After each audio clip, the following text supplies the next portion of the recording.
আসসালামু আলাইকুম। আমি আজ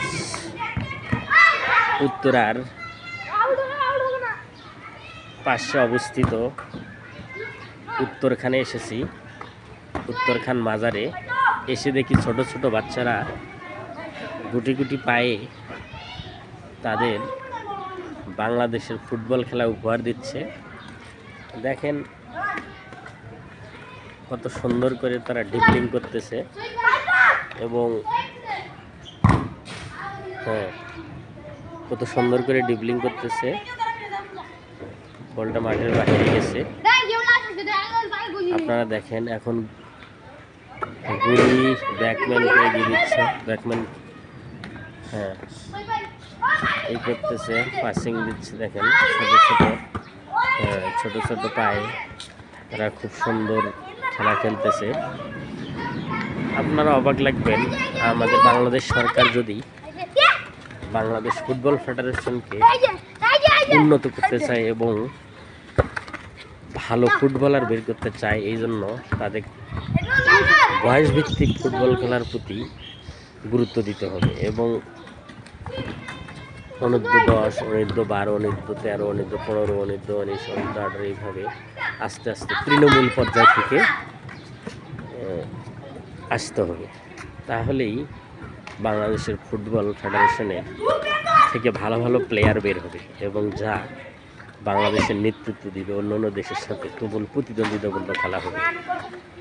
যাই হোক, আমরা আজকে এসেছি। দেখেন আপনারা কত সুন্দর ছোট ছোট বাচ্চারা ফুটবল খেলাতেছে। দেখছেন? আপনারা দেখেন, বলটি মাঠের বাইরে চলে গেল। এখানে আরো ভালো লাগলো। এখানে আমার ছেলেকেও নামিয়ে দিলাম। আমার ছেলে আনকমন জার্সি পড়া সোহাইব খেলতেছে। দেখেন, দুই পাশে দুইজন গুলি, একজন মিরাজ আর একজন সজীব। সরি, আমার নামটা হবে সজীব। বল গেল মাঠের বাইরে। দেখেন আপনারা সবাই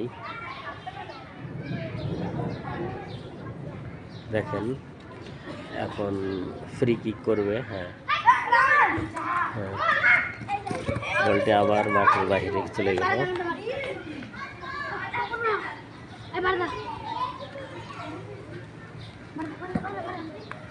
ফ্রি কিক করতেছে।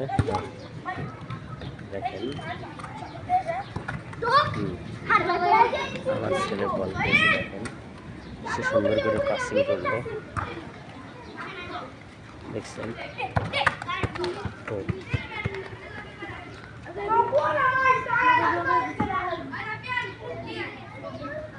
আমার ছেলে পাসিং করলো।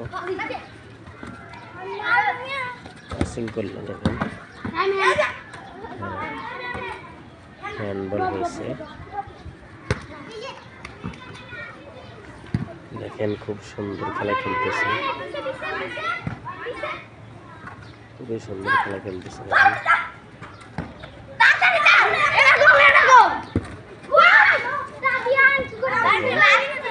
এখন পর্যন্ত কোনো গোল হয়নি।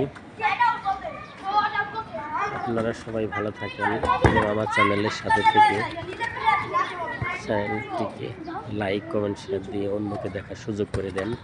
সাবস্ক্রাইব করবেন বেশি বেশি প্লিজ। আজ এই পর্যন্ত। ভালো থাকবেন, সুন্দর থাকবেন। আল্লাহ হাফেজ।